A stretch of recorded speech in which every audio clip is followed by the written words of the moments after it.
everyone. Thank you so much for coming. I'm going to introduce Joe, but before I do, I see a lot of new faces here, so I just want to introduce myself. My name is Andy, and I'm one of the Texas organizers for Forward US. We are an organization started by lots of tech leaders in Silicon Valley, like Mark Zuckerberg, Ron Conway, and Sean Parker, to bring the tech community a little bit closer to DC and to build that bridge between the tech community and the political world. The issue that we're really known for advocating for is comprehensive immigration reform. That's why most of you are here today. And all of our monthly meetups, which are the last Tuesday of every month, follow the same format. First, we start by highlighting a local company that's doing something really cool and innovative. This month, our company is Pen Pal Schools, who I'm sure a lot of you already know about because they are everywhere. And we really wanted to highlight a company that is forging cross-cultural connections and highlights how global our workforce is and how global connections are an invaluable part of the technology world and of our country just generally. So I want to introduce Joe Troyan, who's one of the founders of Pen Pal Schools. Pen Pal Schools is an organization that connects over 60,000 students from more than 60 countries to learn together through online Pen Pal exchanges. Before starting Pen Pal Schools, Joe worked for 5 years designing software products for clients in education, healthcare, and other industries. Prior to beginning his career in EdTech, Joe worked as an English teacher in Spain, researched the effectiveness of after-school programs in the Bronx, and earned a bachelor's degrees in international relations and Spanish from Pomona College. So Joe, take it away. All right, thank you. My whole life flashing before my eyes. Great. So who here had a pen pal growing up? Just a few, okay. But is everyone familiar with what pen pals are?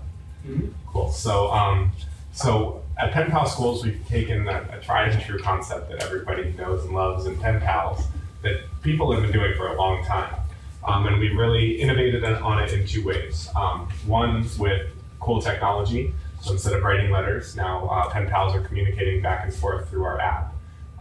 And the second is with curriculum. Teachers today are under so much pressure to tie everything that students do to standards to make sure that they're learning the things that they're going to be tested on at the end of the year. And they don't have time for a lot of great things in schools anymore. Pen pals being one of them, which is a real shame because our world's getting so much more interconnected, as we can see in this room, as we can see in the workplace, especially if you work in tech, which so many do now. You're going to be working with people from around the world. And the fact that our kids are going to be growing up into a world that's even more interconnected, it's kind of crazy that you would think that things like pen pals would become less popular. So with Pen Pal Schools, we build that curriculum in that's aligned to standards that kids are getting some real academically grounded learning through the Pen Pal exchange so the teachers can make time for it in the classroom. So I'll get into some of how it works. I want to share some stories with you before I do, because that's kind of at the heart of what we do is kids connecting to share their own experiences. Before I do that, I want to call up one of our teachers.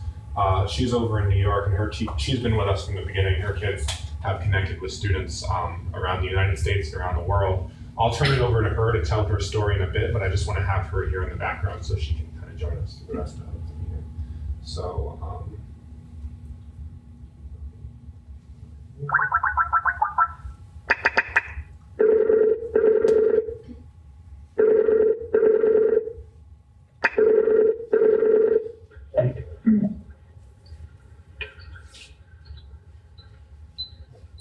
Hi, Cynthia. Hello. Hey, you're on the screen now, so say hi to everybody. Hi, everybody. Thanks for having me. So Cynthia, I'll like I mentioned, I'll guide these guys through a couple slides here, and then I'll turn it over to you in a few minutes to share your story and the experience that your kids have had with the program.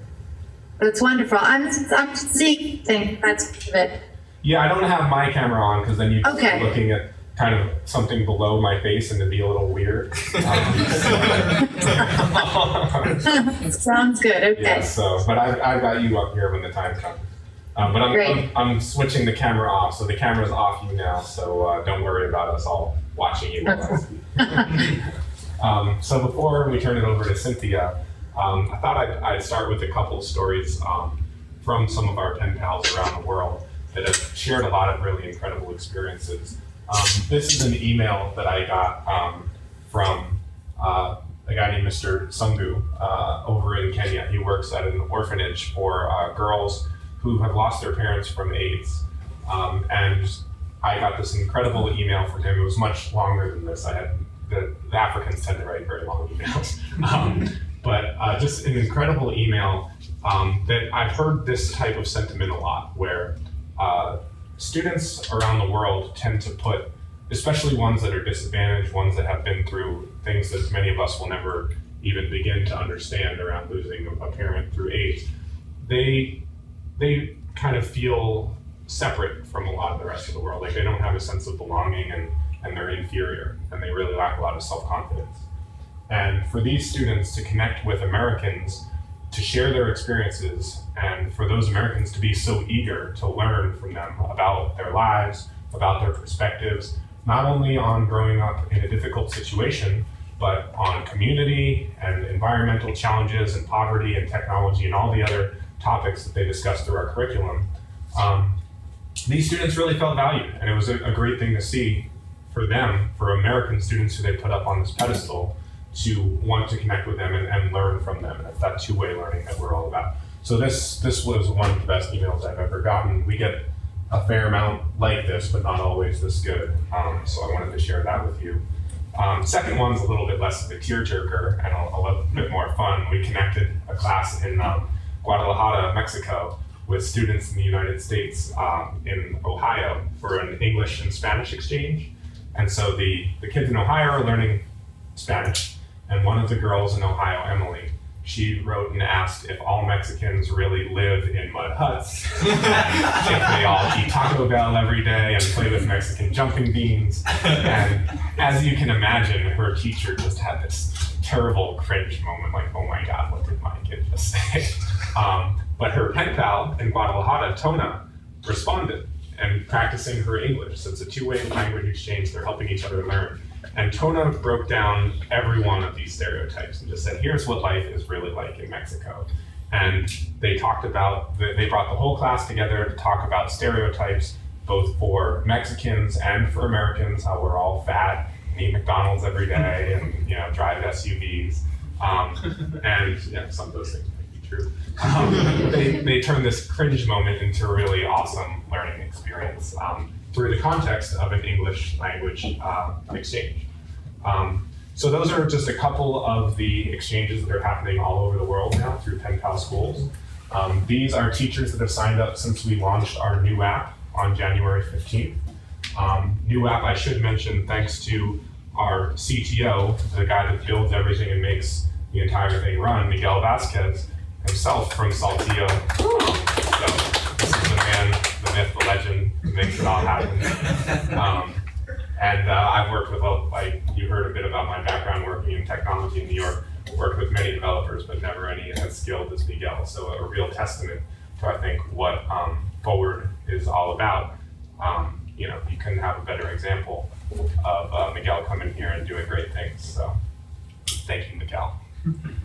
So anyway, this is since we launched the new awesome app that Miguel built. We were going for a while on beta apps and even started out with email exchanges, and Cynthia has been with us for a long time, so she can hopefully not talk about our old technology.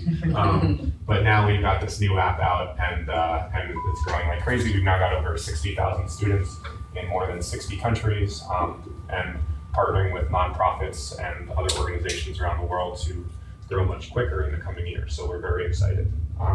So with that, why don't I turn it over to you, Cynthia, if you're still there with us. I'm going to turn your sound on here. So thank you, Cynthia. I think we can hear you loud and clear, and we all see you on the screen. So yeah, if you wouldn't mind, tell us. It's great to have you, as I mentioned from the beginning, Cynthia was there.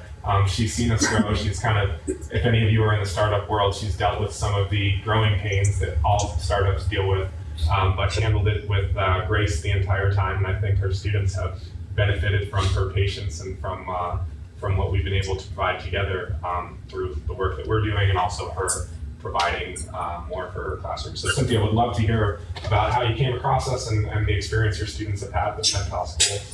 Absolutely. We're gonna have to, Thomas, take the toy away from him, please. Yeah. So I'm a library media specialist in a school called North Salem Middle High School in North Salem, New York.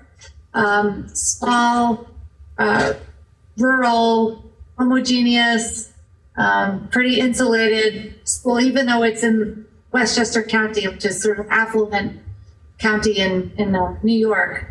I can't even remember how we stumbled upon you guys a couple of years ago when you were called Pen Pal News, and all of our students, which were about 100 sixth graders, were paired up with students from different schools in Pennsylvania, Kentucky, other places, and all read the same article and had great discussions. And we originally started in on it as a way to get our students motivated to read and write and to have an authentic audience to do that with, to just motivate them. And it absolutely did that. Now this year, with now that it's Pen Pal schools, our students have been matched internationally, and we've seen a real change actually because of that. Our students have different pen pals from the United States, the Middle East, East Asia, Oceania, and what's happened is that they've grouped themselves, our teacher has grouped them with the common articles within their region, part of the world, and they become experts on their topic and their article. And so not only are they working on reading, writing, and having this authentic audience, but now they are learning about the world beyond them with a real partner to share that knowledge with and learn from. And then they report back to their fellow students who have different part of the world. And you can see the importance of their ownership of the topic and of the important thing that's happening in the world that they want to share with the other students. And the debate and the discussion that ensues is incredible.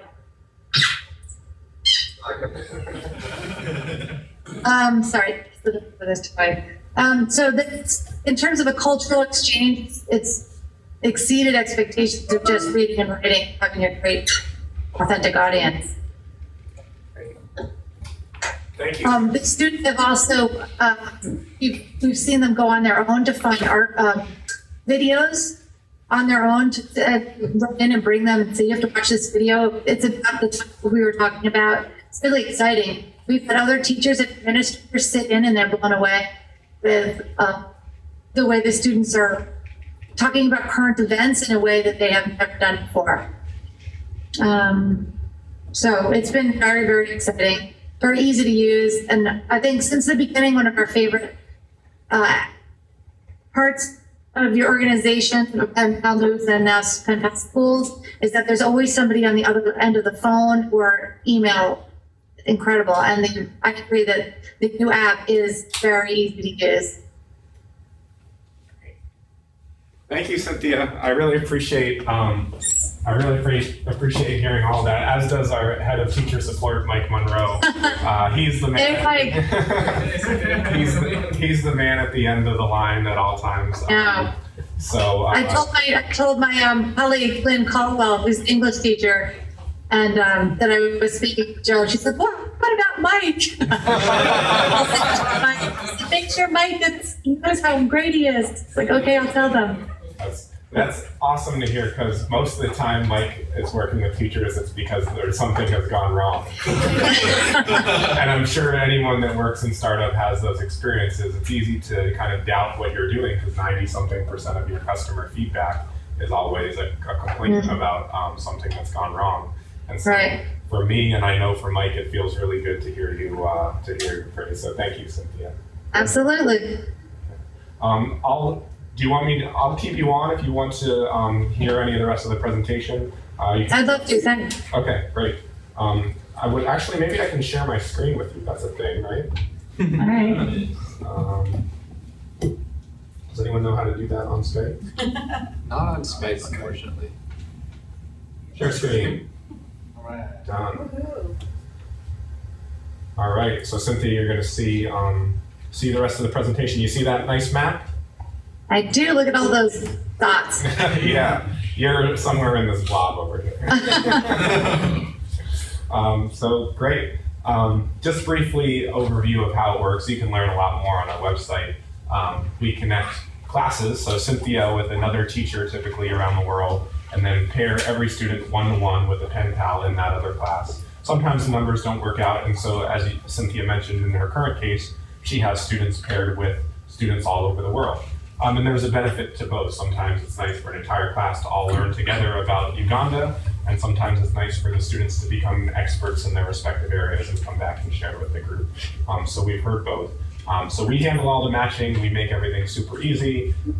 We give them a curriculum for them to learn together, and they do the rest. They discuss, they share, and that's what provides the value in our program is the students and their experiences. They're providing a lot more value than we do. We just connect them and make it happen.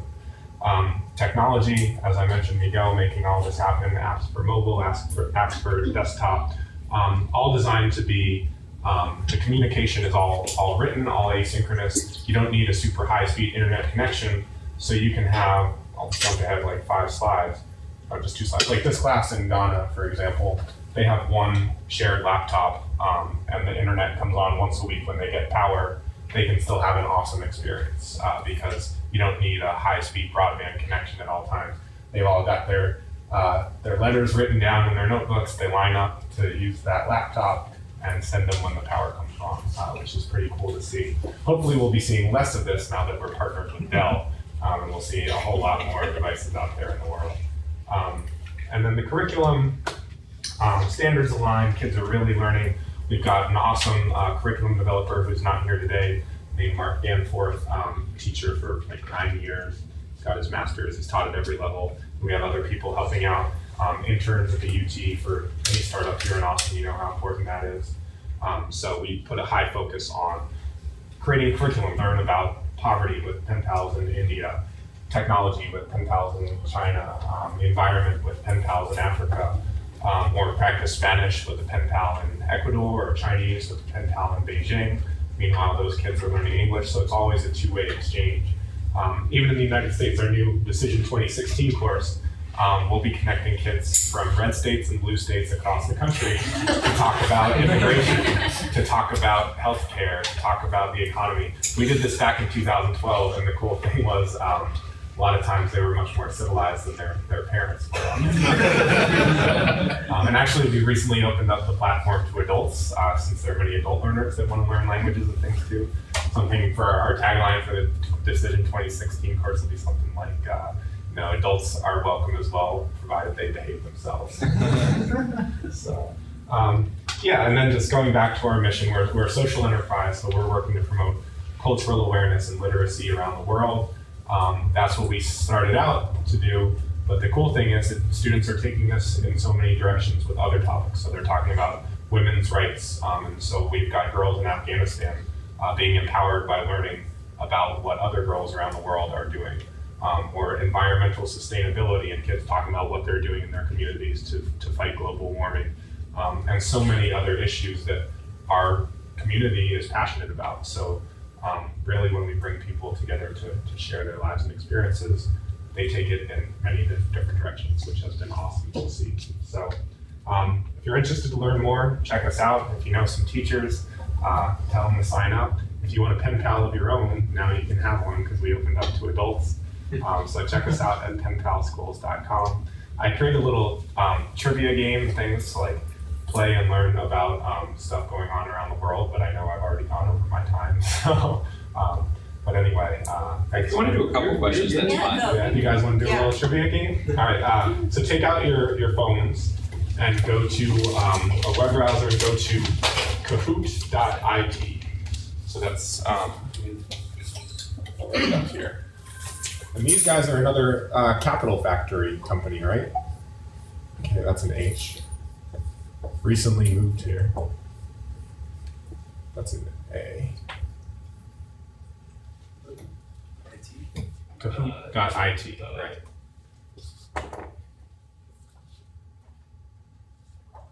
Oh good, Cynthia's doing it too.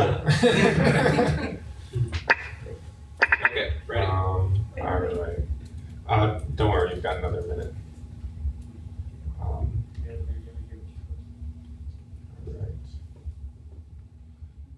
here we go. And I'm going to launch it, which should give a code.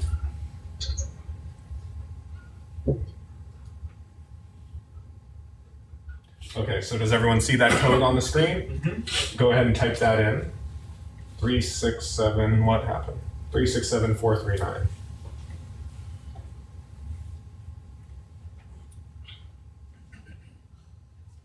There we go. Kate, Luke, Martin, Naz. You got 4.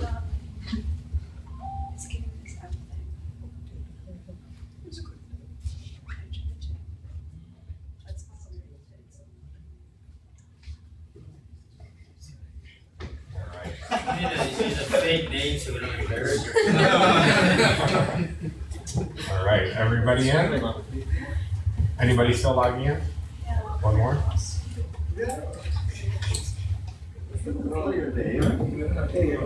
Not gonna know when I get everything wrong. All right. So if you guys fail this, you have to sign up for Pen Pal Schools. That's how it works. You clearly need to learn. All right, y'all ready? Yep. All right, here we go. And if anyone had trouble logging in, follow along with the person next to you. All right. Are you ready? The screen's updating. Oh. Question 1. How is the number of deaths per year caused by natural disaster changed over the past century? What are the answers? Oh. Okay. Oh, what is red? Red has stayed the same, yellow is decreased by half, and blue is doubled. What is the question? Wait, what is that? I'm gonna see if I can pause this thing. How have deaths from natural disasters changed? I have been ignorant. Let me see if I can disconnect the AirPlay and reconnect it. At the moment of truth, AirPlay. At the moment of truth. I think I got it right. I got it right, so I'm getting ready to on this one. I'm just going to go ahead and say I got it right. Okay. Here you go. Oh, hey. Did you slide it over? Yeah, I'm working on it. Here we go. Advantage. All right, so I guess the time's up. So looks like most people say the number of deaths per year caused by natural disaster. 4 of you said it decreased by half. 2 said it doubled, and 0 said it stayed the same. The correct answer is it decreased by half. So there we go. All right, next question. Let's see if this can stay with us here. Great. Over the last 20 years, how did the percentage of people living in extreme poverty change? Red doubled, blue remained the same, orange fell by half.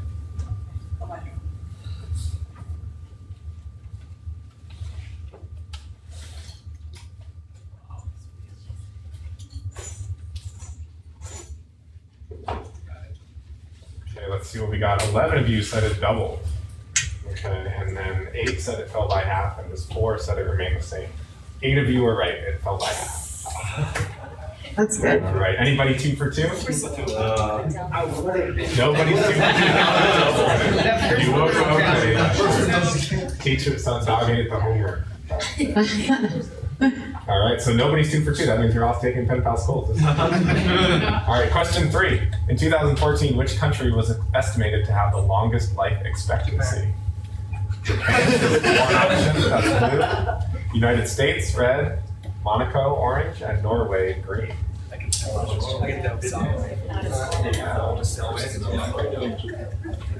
Everyone's super rich in Monaco, right? I feel like that makes a difference.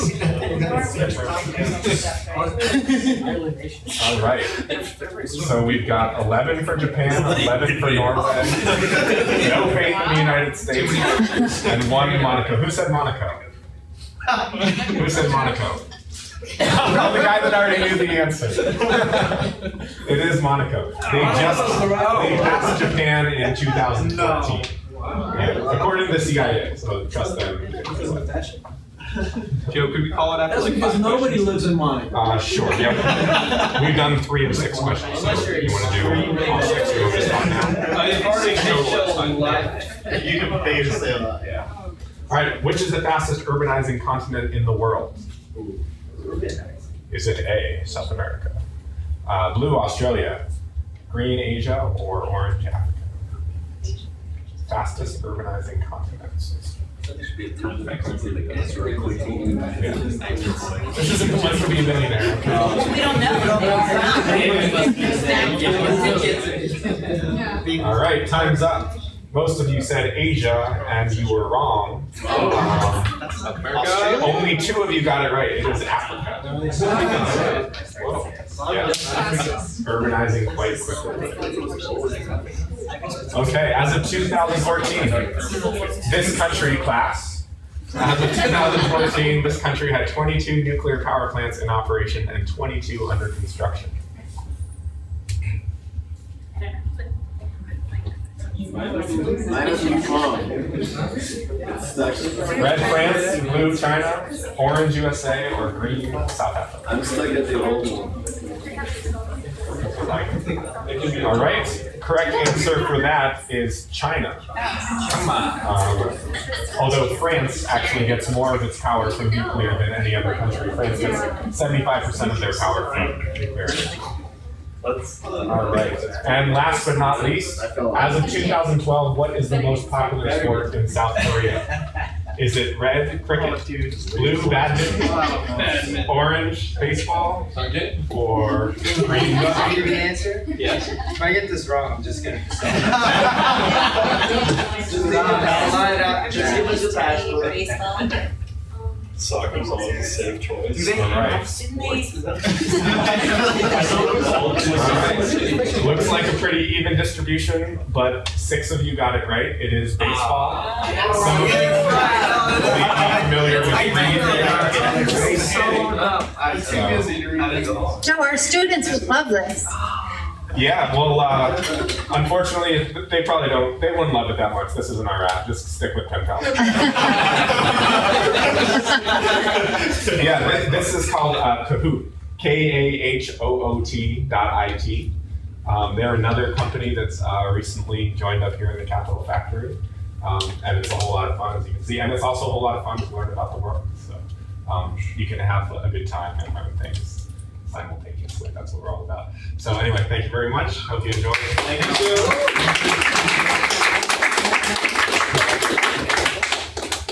Thank you, Cynthia. Thank you. Thank you. Bye, Cynthia. That was awesome. Thanks, Joe. Yeah. Hey guys, so one more super quick presentation. For those of you who I don't know, I'm Nick Baker. I'm the other Texas regional organizer with Forward US. And a lot of you might know that the central focus of our monthly meetups are 2 breakout sessions. The Democracy Project, which works on offline advocacy, and then the 2.0 project that works on online advocacy. But before those teams break out, I want to quickly share some successes that we've had here in Austin and across the country, just to tell you guys some like the badass stuff that you all are doing and your peers across the country. So this last month, a couple of your peers, Gabe here up front and Robert, where's Robert? Robert there in the back, helped develop this website that I have up here. It has some really cool statistics on the economic impact of immigration reform. You have some videos, there's Twitter functionality, and this site is uploaded on the Forward US main website, and it got 33,000 views this past month. So good job, guys. Couple other things that happened this month. Jonathan, can you stand up for a second? Jonathan's one of our ambassadors. And Jonathan went to a private roundtable with Representative Jason Chaffetz from Utah. He talked with Jason about his hardcore music label and immigration reform as well, and got a really intimate discussion going about the need for comprehensive immigration reform. Another big success that we had recently was that our supporters in Boston were able to convince the governor of the governor of Massachusetts, Governor Baker, to reinstate a program that allows universities to hire international entrepreneurs so that they can keep working on their businesses here in the US. And that's a policy that would have been axed if it weren't for US supporters who met with the governor's office and convinced him to keep this program in place. Finally, I want to share a video with you guys. So my proudest... Is there anything like that here at UT? I am not sure, Jonathan, do you know? In the International Incubator, sometimes there's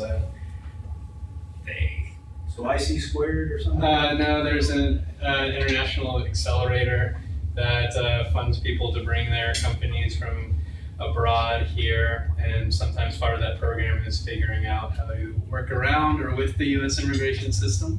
And you might be employed somewhere while also working on your startup, and they may fund the startup and et cetera. But in Boston, it's more concrete in terms of legislation on how it works, and it may exist here, but not through the legislature saying that it's this particular program, which they do have in Boston, thanks to Forward again. Yeah, and I know there's a group that's trying to take this policy called the GEIR program and then expand it across the country. So that's something that's in the works. So last I was saying, like, my most proud moment at Forward has been seeing our supporter Bjorn Billhart, who's done tons of stuff for us here in Austin, go to Washington, D.C. and testify about the importance of immigration reform in front of the Senate. And he just kicked ass the whole time. I'm going to show you like a quick 1-minute clip so you can see some of the incredible work that's happening in DC. Good morning, Chairman Grassley, Ranking Member Leahy, and members of the committee. My name is Bjorn Billhart, and I am an immigrant from Germany. I live in Austin, Texas, with my wonderful wife and 3 beautiful children. And in 2012, I had the incredible privilege of becoming an American citizen. And I'm grateful to share my story here today because I believe it demonstrates the significant contributions that immigrants can make to our country every day, as well as the shortcomings of our current immigration system. I came to Pflugerville, Texas as an exchange student in high school, and I instantly fell in love with the United States, Americans. And studies show that for every 100 H-1B workers, an additional 183 jobs are created for workers born in the United States. I can also tell you as an entrepreneur that the world is not standing still. When I left Germany in the 90s, there was only one country that allowed people like me to dream big as entrepreneurs, and that was the United States. But my younger cousins in Germany point out that there are vibrant startup communities in cities like Berlin and London and Singapore and Dubai. It makes no sense to me for this great country that I love to turn away talented, hungry, and hardworking individuals who want to put their passions to work here. Immigrants are what has made this country exceptional since our founding days. We need to expand opportunities for immigrants to contribute to this great country, so that we can continue to be that exceptional country that attracted me to come here when I was young. So Bjorn just kicked ass the whole time, and I wanted to share that success with you guys because it was one of the most incredible things that I've been able to be part of here at Forward. So now we're going to break into our different project teams, and the goal of these breakouts is to continue this momentum. And I'm sure that April is going to bring just as many incredible successes as March has, and you guys get to be a big part of it. So I'm going to quickly turn it over to 2 of our ambassadors to give just like 30-second introductions to their project teams so that you can know where you fit in best. Sanjay, can you do a super brief intro to the Democracy Project? So I'm one of the ambassadors in charge of the Democracy Project, which focuses on offline advocacy, which is basically talking to people individually, making presentations, just basically promoting the message of immigration reform and what Forward.us actually does. So it's going to be for the people who like people, not saying Luke or people don't like people, but we try to organize meetings at universities with different startup groups to pass on the message. We have guest speakers come, things of that nature. So that's what the Democracy Project is for the less tech savvy amongst us, which I am one of those. So I think we're gonna split the room in half. Yeah, you guys are we're gonna be in the back, and then the 2.0 folks will be here, and Luke will share what 2.0 folks do. So if you're less tech savvy, come talk to us. So 2.0 is the counterpart to the Democracy Project. Jonathan and I are leading that up at the moment. And so basically we do digital advocacy. So as you can see, like we had the recent success with our chapter splash page that was developed by a couple of our members recently. And so basically if you're a designer, a developer, somebody that, I don't know, like a marketer, just people that do things on the internet, or the idea of standing up in front of a group of university students terrifies you, you might want to check out 2.0. We'll be right over here, Jonathan and I. So I think what we're going to do is, for those of you guys who want to do 2.0, just scoot your chairs up this way, and then the folks doing democracy, if you want to just switch your chairs the other way, and then we'll have it's going to be a brief breakout, just let you know what's going on. Yeah. Do you want to pull the table up? I think it can actually be nice to just have people meet in a circle with the chairs and actually clean this. So what do you think of just like doing a circle? Yeah, let's just do a circle. And then we'll hand out the packet.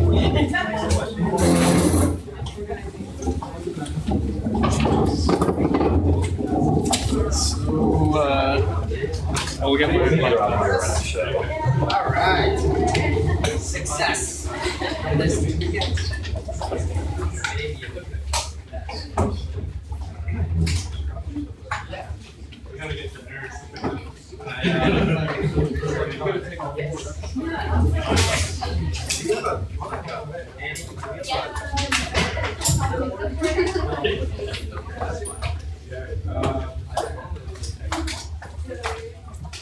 Okay, so I'm going to ask you guys to write down your names one more time. Sign up on our Okay. So let's do this. I think we have some new faces to address, so let's do a quick introduction of ourselves. What did you say the name of that? I'll kind of go over the brief overview of what we've done so far, what we have coming out. So let's start. What are you looking for? Okay. Yeah. Nick might have put it in the closet. Ask him. Did you put his bag in the closet? What does your bag look like? Sorry, it's. I put your bag in the closet. Okay. Do you need it? Or use the computer that's projecting here to show some of the website? Okay. Absolutely. I have what you want to pull up. The forward site, just to show people The APIs. the APIs. I have that stuff pulled up. Okay. We're good to go there. Cool. Here you go, Robert. You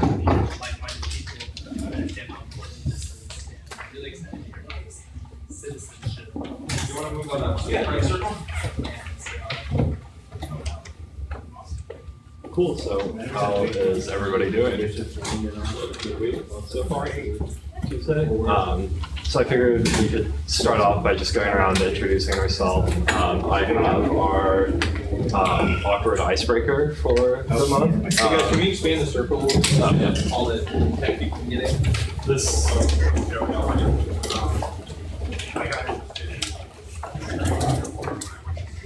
And make sure you put your name down on the sign-in sheet for this group in particular as well. So this month's icebreaker is going to be what superpower and why. So I'll start. I'm Luke. I am a student and developer here in town. If I had to pick one superpower, I think given like a sufficient speed, I would fly. Just because never have to drive, never have to sit in traffic, like never pay airfare again. It'd be great.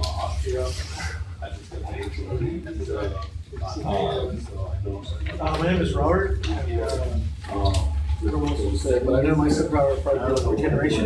Okay. Like Wolverine stuff. Alright. Throw myself off buildings to get around. I feel like you have to couple that with some kind of like pain up there. Because if it still hurts to like die every time. You could have Wolverine style healing. Yeah, I think Well, that would, the pain would still. So I'm Nick, and I would like to fly. Because it's fucking awesome. Like, who wouldn't want to fly? I think it'd be a lot of fun. My name is Ravi. I work for GM as a software developer. I heard about this online on the Facebook or something, and then I decided to engineer. Superpower. So I am What superpower would you a choose? master's. I teach superpower? design. I teach Excel, so freaking average is a program for kids that will be first generation college students. And I'm director, but I'm Pablo. I've I've always worked actually in since I was work for Progressive. actually. insurance, so I still with a lot of things on computer, but I'm now developing just mostly read it, create things on it online, and at a small scale. Superpower? Did you say? Oh, superpower! Well, I spread the word in Europe, South America, and Mexico about your movement. Spread all. Your superpower is passing immigration reform. Canada too. I'm going next month. I'm gonna meet with some people there too. Oh, nice. Give me some tips. Where you're from and how you got involved. So I'm Mariano and I've been working there. So my profession, I'm a lawyer, but I also work as an entrepreneur. And I've been pretty active in the community and been involved with some immigration issues. I just want to make sure that we're reaching out to the people that are potential beneficiaries. Yeah. Some congressmen from South America. Did you say your superpower? Knowledge.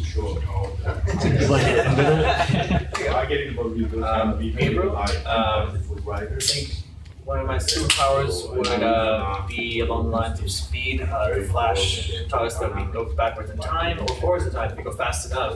So we got two birds with one stone there. I'm Cody. I just joined a startup. My name is Alejandro, and I'm a developer. I work at Punto Studio, which is a web development company we co-founded, and my superpower would be living forever. So I feel like there's not enough time to do all the things I want to do.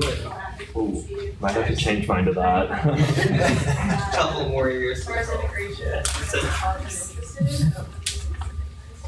My name's Isabel, and I'm also a developer at Punto Studio. And my superpower, I would join the flying people just because it's awesome.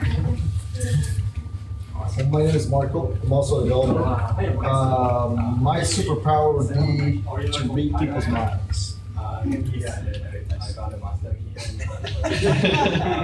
I'm Jonathan. I'm co-founder of Visa Ease. We're basically TurboTax for immigration. So I think my superpower would be time travel. It's a good one. And what would you change when you went back in time? I don't particularly want to change anything. I want to experience different times. So if I have enough time, I might change it. Do you want to jump into the political update? Yeah, so we're going to give a quick political update so you guys are up to date on what's happening specifically with H-1B programs. So H-1B program has come under fire recently because in California, there's a utility company called Southern California Edison that laid off 400 of their workers, and they replaced those 400 workers with people all on H-1Bs. So that sort of practice and abuse of the system caused for the Senate to have a judiciary meeting, and in that meeting, led by Jesse Sessions, 5 of the 7 people that were testifying there are kind of anti-immigration and 2 are pro. So it had a little bit of a backlash and set us back in that way because you're having to combat against the people that are against H-1B reform or the H-1B program in the current state. So that set us back a little bit, but our chapters across the country and forward US have been working to get us back on forward footing for that. People like Bjorn that you saw in the video clip have gotten to also testify in front of Congress and Senate and say their views and their experiences, and just like all of us have experienced, people on H-1Bs or just immigrants add a lot of value to the US and to the economy. So for any time there's the people speaking out against H-1B programs or against immigration reform, basically it's not an adversarial way, but sometimes it happens to be that way. We kind of have to fight back and say, well, these are the points for H-1B reform or for the program in the current state and how we can improve it with reform. So we had a lot of South by Southwest related events as well, kind of related to immigration reform holistically as well as H-1B and high skilled reform. We had some happy hours, some events, some private meetings with members of government as well.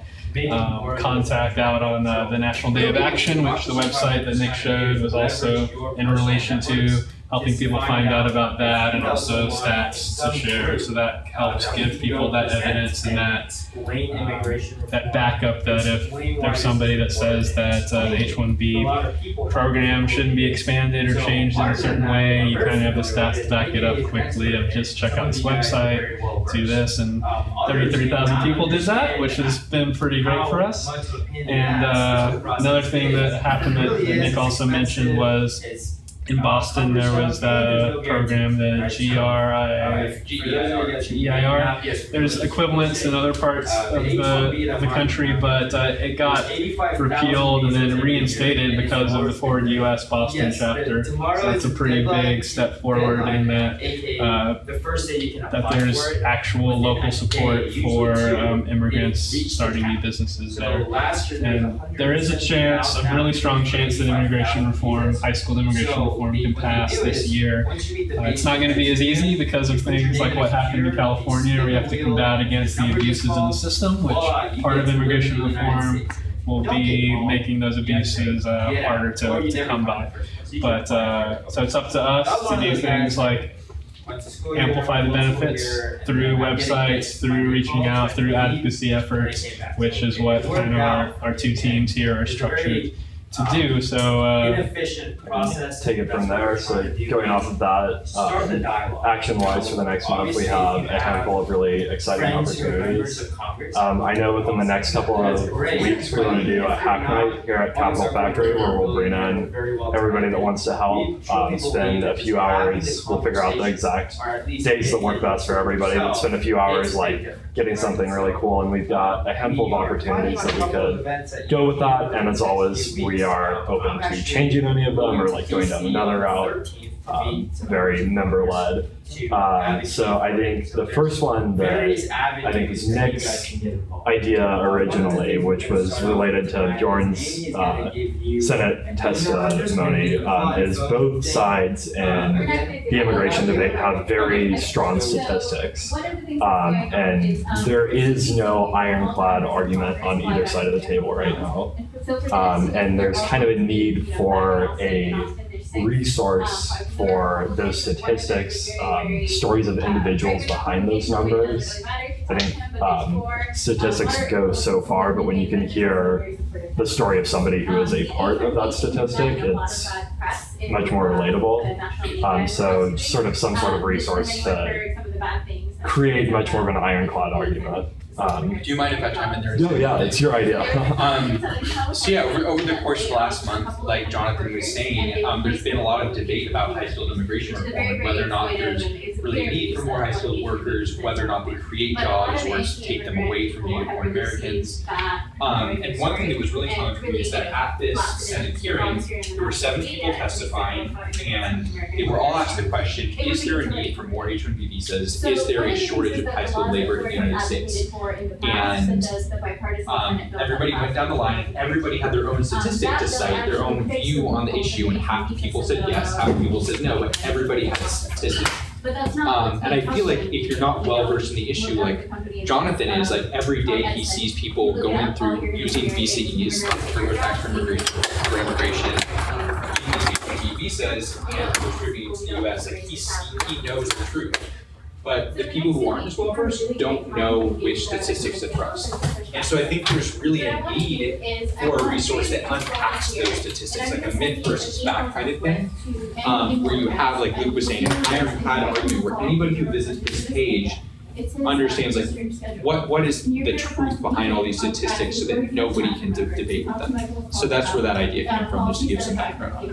And then our second opportunity was that throughout Forward's history, we have issued sort of updates of the progress we've made over the past, I think the most recent was year. So we had this 2014 year in review site that was done by the Forward National team, really beautifully put together, all these stories of things we've done throughout the year, a really good way to showcase our progress. And there's a strong internal interest for doing that for the past couple of months.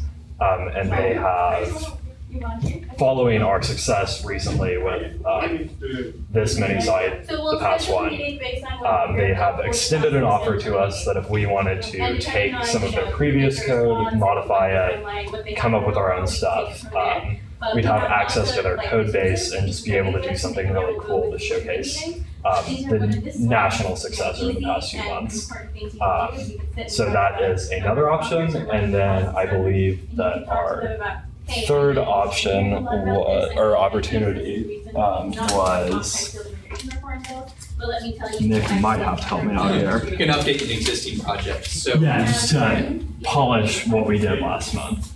Get that really good. Nationals got lots of interest in publicizing that more, just drawing even more attention towards it. So those are all options. And we can go in any other direction we want. Super open-ended. Just a quick question. For the second option, it wasn't really clear to me. What do you mean by the code base? You mean like a template, like a free? You slide that. I can show him the website. Oh, sorry. I got it. So there's a website that's kind of a year in review of what Ford was able to accomplish in 2014. And so this is code that we can get access through Git to modify. And we can change the website and how it functions. Oh, okay. That way. So, I love those templates. Sure, and one of the things, so let me... It has quotes from like Mark Zuckerberg, some cool visualizations like how the numbers go up and graphics fade in. So let me argue with some facts. Now, when you do have this conversation with some graphics, some quotes from Ford. Two things. One, undocumented immigrants well. you hear a lot is they're taking your jobs, so we can modify this and improve upon that. Use up all these benefits, right? So first and foremost, and this site would be uploaded to the main Ford US site and blasted out by the marketing and digital team. And we also by law they have to treat you so you don't die. Not a bad guy. Don't get any welfare, they don't get any additional benefits from the government. Interesting. Or we could modify this site as well, and it gets the same benefit of working on code that gets promoted by Ford as an organization. And so we can start with either of those as a base, or we can build a new project from scratch as well. And some of that was like referencing the Senate hearings, the CEA panel. So we can work from those two existing code bases, use parts of it to do something new completely. And if you guys have any ideas, like yeah, let's open up for a brainstorm. Like, what sounds interesting to you guys? So regarding the first one, what I remember when I studied chemistry in college, you know, you look whatever like stats or whatever journal or article, it was, you know, it was only as strong as how often it was peer reviewed. Kind of like any Git repo, if it's starred 1,000 times, it must be strong, you know? Right. So I don't know if there's any way to gauge if it's peer reviewed. Usually they have citations or they've been cited. So that might be an easier, like the number of times they've been cited in other studies may actually like prove that this is actual factual as opposed to something that was like totally biased. I think something that could be cool would be, like, I don't think we're gonna have our website like peer reviewed, but there could be some equivalent things like getting coalition partners to share the website to show that they support it. Like the Center for American Progress is a really strong coalition partner. They're a think tank in DC, so having them share it lends credibility to it. Getting publications to write about it. Like you said, the underlying each stats. side has like their own studies that they reference. Yeah. Figure out which ones are actually referenced more. Oh, gotcha. You know, and are actually factual, not like oh, for sure. bullshit. Yeah. Secondly, they going off of that, I really like the first idea a lot. I just wonder how are the statistics basically just kind of like internal, or like a constant changing API, or where does this information come from? Because depending on where it's coming from, you can do a lot of really cool things. Whether if it's something static, whether if it's just like a number, there's not much we can. And I think that's tying a little bit back to what he was saying, which I mean both sides statistics, and a lot of the statistics that get thrown around in politics are just things that are gathered by various think tanks and studies and things like that. So they're pretty static numbers in that way. This is undocumented.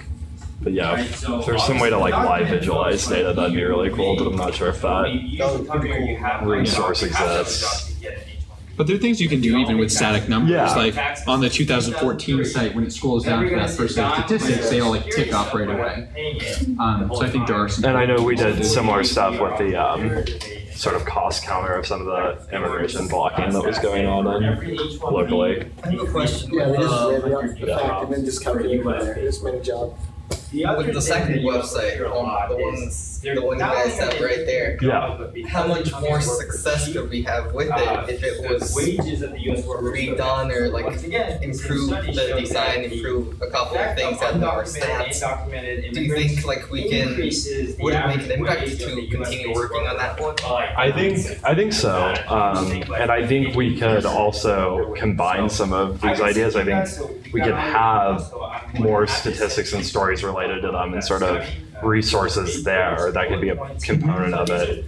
And then I think we got a lot of feedback just on various things about that could have been improved. And I think we could have a lot more success with it. Yeah. What made it successful? So you guys said it had 33,000 hits. Yeah, I'm honestly not sure exactly. It could just be its relationship with the Forward US website. So that site is like Luke developed the original page, and then Gabe and Robert and a couple other people kind of souped it up and made it look how cool it is now. And the Forward US digital team shared the original page on social media via an email blast, and then it got this original traction that is just carried over, and it's still getting like 10,000 page views every week. Like you guys had a 1 week where you got 14,000 page views on your site. And we haven't been doing that much work to promote it. So if you guys did choose to update it even more, we could ask the digital team to push it out again on social media and via email, so it could get another round of traffic. And when Forward US shares something on Facebook, it's just like thousands of likes. Yeah, they're half a million followers. Yeah, it's a very good way to stress test whatever you're building. Another one cool thing that you guys could try out would be building in a different advocacy action. So right now there's an option to tweet at your local member of Congress, but we have like a letter writing API that we could build in that allows you to like mix and match custom paragraphs into a letter in support of immigration reform. And then we actually hired a firm to print out those letters and physically send them to a member of Congress. So that's more impactful than a tweet. So you guys could like build something like that into the website. Yeah, that's another option.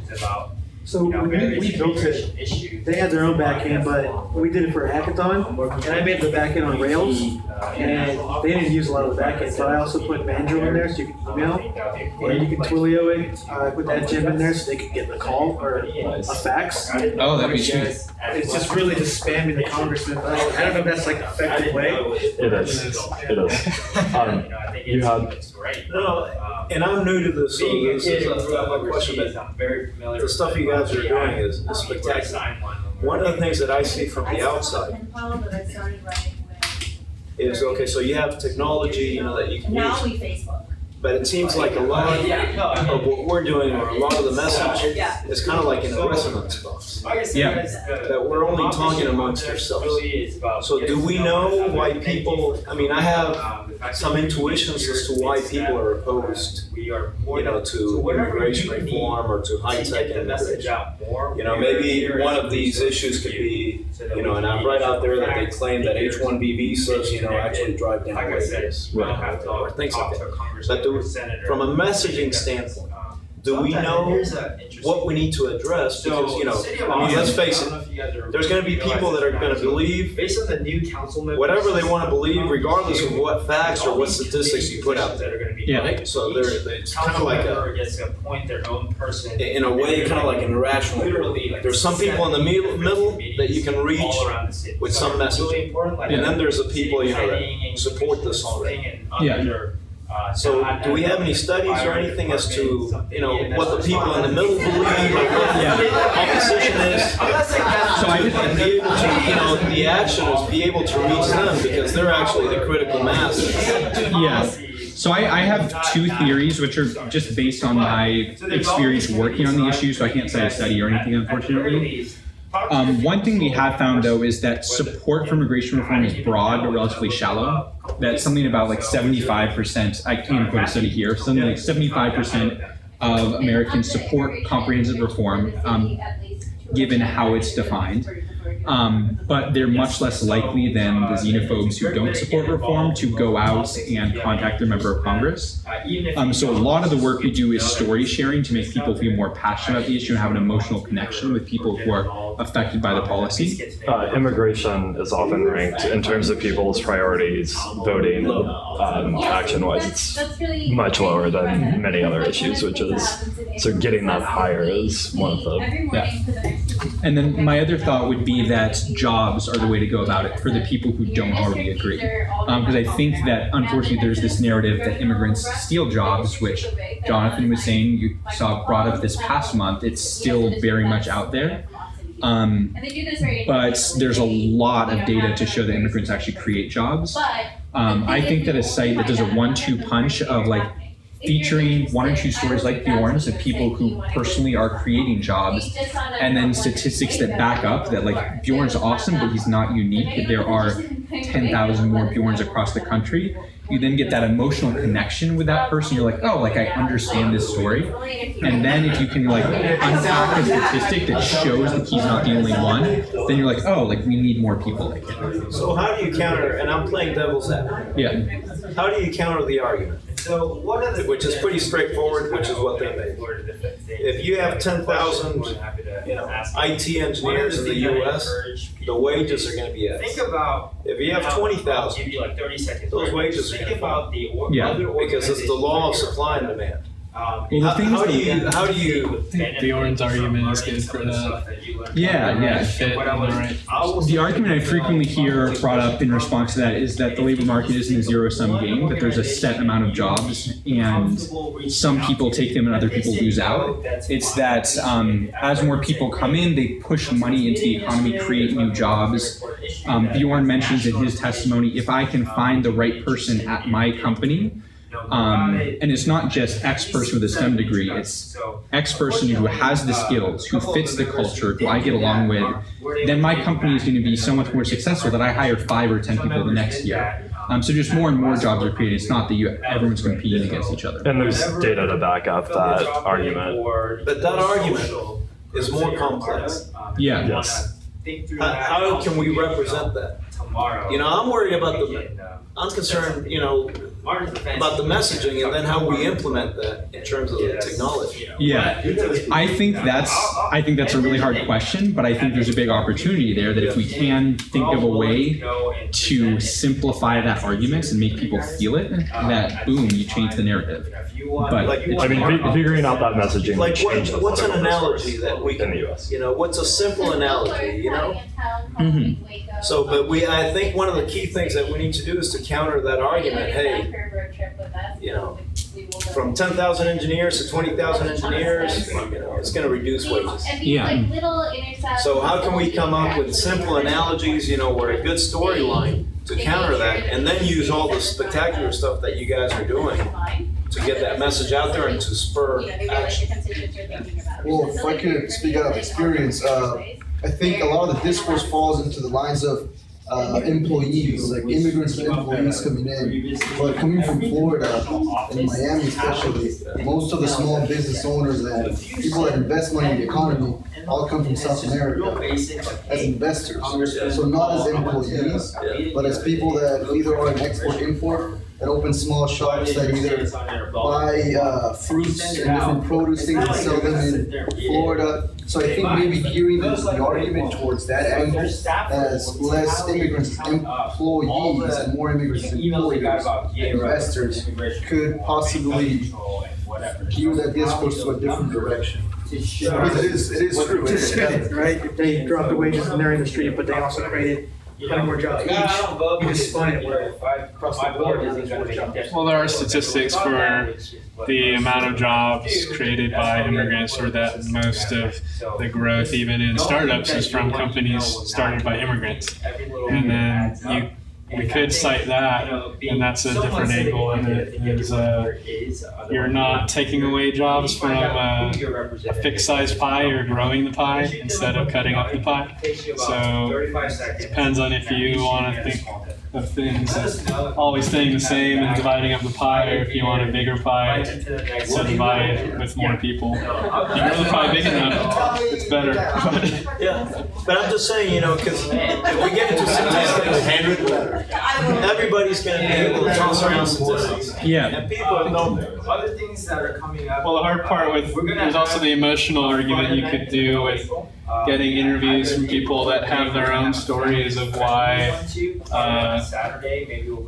we should have immigration reform. But the hard part is, as you string the stories together, it's hard to get somebody, I think, to sit down for an hour and watch all of them in a row. So I think you're right in messaging something simple that can cover a complex topic like this. It is a very hard thing to do. I have the question of if we should target people who are against the immigration reform and try to convert them, or target people who already support immigration reform and try to get them to be more active, yet to mobilize them. Yeah, I think both could be effective. Yeah. That was what I was hearing you say, that there are a lot of people who already support it, but it's hard to get them to take action. So I think we can be much more effective there with people who already care for this, and trying to convince people who are on the other side of the argument. Talking a little bit about this, I've been a little bit confused about what our objective is. Is it to get people to take action, as many people as we can? Is it to get people to agree, or to get people to be more conscious about the issue, or like what's our real goal here? And if it is to get people to take action, I think we're much better off getting people who already support us, just giving them that last push. Going off of Alejo's point, something that really resonates to me is that, I don't know if you guys experienced a net neutrality battle. So net neutrality, that was precisely that, just getting people that want the internet to be free involved. And they spammed the email, they said, email your senator, email your congressman, constantly. I receive those emails all the time, even for donations. So I would also agree with Alejo's point, trying to stem off and trying to get the community that's already agrees with the points, and think that there is a need for reform, more involved in different activities and putting websites out there into emailing, spamming different senators and whatnot, because net neutrality happened. And I was very surprised that if we beat Comcast, right, the main greaser of the Congress, I mean, online people were callous. That was crazy to me. I thought we were gonna. We beat SOPA, we won net neutrality. Well, for now, yeah, it's true. Countersuing. But still, it's a big step. Advocacy works, and I know Sanjay was just talking about this. Like, senators' offices keep tabs, like very detailed tabs of the number of people that have emailed them about issues, the number of people that have called them about issues, and like where their constituents fall. Because as apathetic as we can be about the state of Congress, their core job is to represent the people of their district. And at least most of them care some amount about doing that portion of it. So directly getting mobilizing people to take action is quite effective. And just making it accessible. So I think what you were doing at the back end, just having like a button that can fax or call your senator. I did that for the net neutrality, and I got the voicemail. Yep. And you leave an angry voicemail. But like that helps. I think that spam really helps the cause.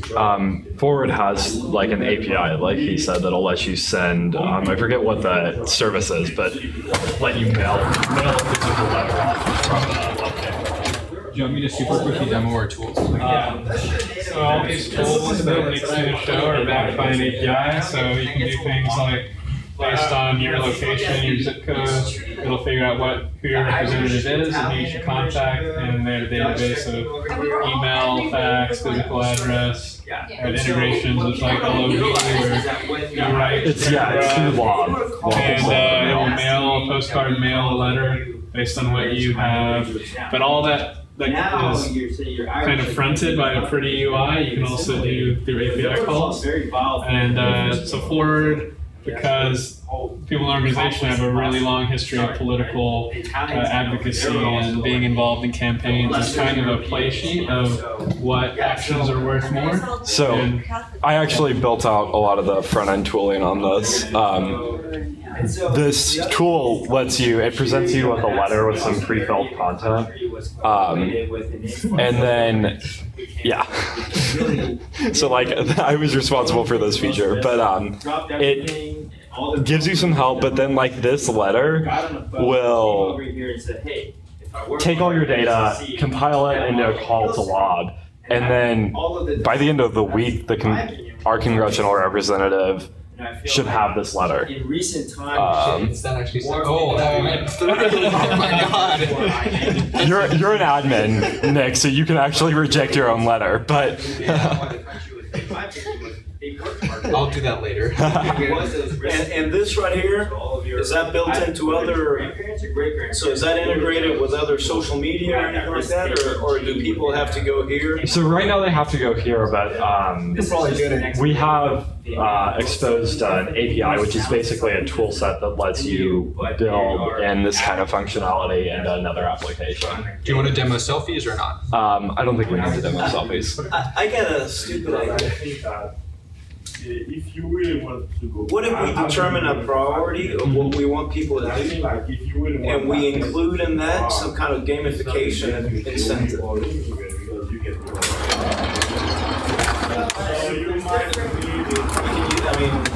We can use it and roll out that platform to all forward, chapters.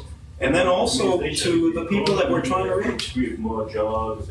Yeah, there's been a little bit of that, but I think we could go in a larger direction with it. So right now we have, I think you all should have, there's a small scale version of that between the chapters with these point menus. But I think there could be something interesting to that. Can I quickly explain that? Yeah. Sorry I didn't explain this earlier. This is just some guidance on like how to engage in advocacy. So pretty much all the digital tools we create have the goal of allowing constituents to connect with their members of Congress. So like writing letters like the tool that I just demoed. When it comes to doing that in Austin, it's helpful to know like who are our members of Congress. So these are the 6 local members of Congress, where they stand on immigration reform, relevant notes highlighted. And then the second page is a list of like actions, like what are the different ways that constituents can get in touch with their members of Congress, and then how valuable are they? And these points were allocated by our senior staffers who have spent like dozens of years working in DC, based on how much they would actually pay for these actions to be completed in an advocacy context. So it's just a useful resource if you're trying to think like what kind of advocacy actions should we build in. You can see here what's most valuable. So just time-wise, I think we should narrow down what we want to go forward with. Maybe assign some stuff, and then I think get a date down for that hack night, because I think that's where we can actually get a lot of this done. It's hard to do that throughout the week when we're all busy. So I felt like from the discussion there was there wasn't much interest in doing the third idea, which was sort of highlighting, or the second, which was showcasing the success of the past few months. I didn't feel like there was much behind that, but I felt like there was a lot of interest in both the statistics and sort of polishing our current. So I think we could do some combination of the two, where part of sort of that additional work on the current site is exploring those numbers a little bit more, which I think should be totally doable. Maybe add the letter stuff, should be totally doable in a night, at a hack night if we go through this. So who has an interest in coming to that kind of thing. It would be a couple weeks out. It's not like a hackathon. Yeah. A few hours, like not overnight. We give you like food and like stuff to drink, and then like you can go home and sleep and like go to work the next day. Yeah, we'd probably meet here, like food would be provided, you can book a conference room and just like hang out. So who had a call? Okay, cool. Yeah. Everyone? Yeah. Awesome. I mean, I'm sure any help would be appreciated. Yeah, I'm not a developer, but like I think this team is doing the coolest shit, and so that's why I participated. So when would work well for people, like day-wise? Like, when are you guys super busy? When are easier? It would definitely be evening. So next Wednesday. Next Wednesday, yeah, we could do. Or is that too soon? No, I don't think that's too soon. I'd rather keep the momentum going. So we want to do like a weekday, or because I was thinking weekday can't be Friday night. Friday night, yeah. I mean, we're not set on weekday. I just didn't want to encroach on anybody's weekend. So I feel like with Friday night we can just Yes, Friday night. Would people be open to maybe next Friday meet up here, have some food, get this done? Awesome. Oh wait, it's next. Oh, next Friday is Good Friday, isn't it? When you say next Friday, This Friday. So not a few days from now. The next one, April 10th. Does that work? Does that work pretty well? yeah. Let's do a few hours, and we'll get everyone access to Git, and we'll probably do it here or WeWork, and there'll be food and beverages and all of those. And then we have a Slack channel, which is IM. We found it works better than email for this type of thing. Oh no, wait, you guys doing Slack? Yeah. I think I've got every. You guys all gave me your email, right? All right, I'll send out a follow-up tonight with all the details, information on getting into that Slack channel, and then I'll send everybody reminders as we get closer to the actual night. Okay. What time works better? Works best for like 6 or 7 p.m.? 7, I think, is easier. Yeah, I would go for 7 too. You guys want to tentatively say 7 to 10 p.m. and we'll just send everyone a calendar invite right now? Yeah, that works for me. Yeah. Cool. I'm excited. I'm really excited. Jay, Rob, you guys gonna be there? Our MVPs for the. Can't see out super late all night this time, but we definitely show up. No, I think we all want to sleep, so. Last time these guys had a benefit. I don't know if you want to call it benefit, but also project benefit. Thanks again for that. That's awesome. I was really excited when you guys said that. Does Slack not work for anyone? Is anyone not willing to get on Slack? So it's just like a messaging app. Finally, anyone want a t-shirt? We've got t-shirts and bags. Okay, come up and get t-shirts. We got tote bags for anyone who wants them. Get some free swag. T-shirts.